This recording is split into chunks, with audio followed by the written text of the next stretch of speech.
ভারতীয় নৌবাহিনীর সদর দপ্তর নবনির্মিত নৌসেনা ভবন কোথায় অবস্থিত?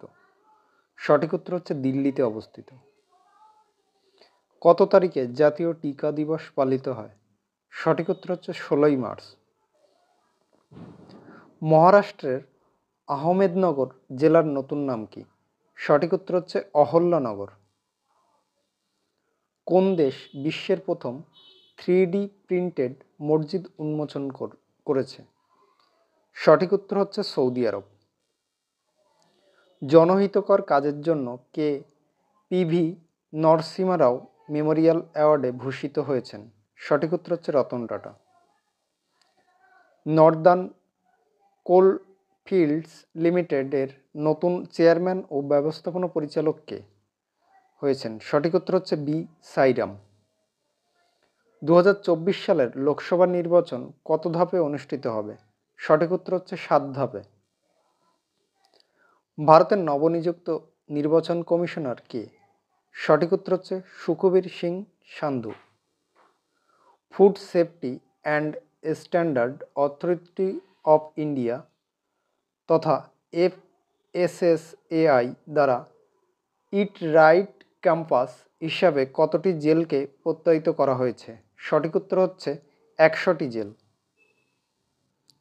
কোন ভারতীয় রাজ্য হাঙরের দেহের অঙ্গ প্রত্যঙ্গের অবৈধ ব্যবসার বেশিরভাগ বাজেয়াপ্তের জন্য দায়ী? সঠিক উত্তর হচ্ছে তামিলনাড়ু।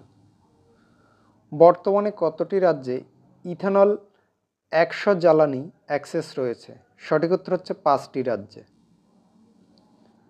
প্যালেস্টাইনের নতুন প্রধানমন্ত্রীর নাম কি? সঠিক উত্তর হচ্ছে মোহাম্মদ মোস্তফা।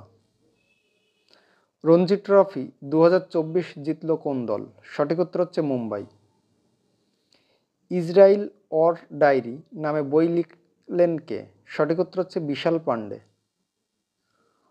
সম্প্রতি প্রয়াত সাদি মোহাম্মদ কোন দেশের রবীন্দ্রশিল্পী? সঠিক উত্তর হচ্ছে Bangladesh. Central board of secondary education CBSE এর চেয়ারপারসন পদে বসলেন কে? সঠিক উত্তর হচ্ছে রাহুল সিনহা।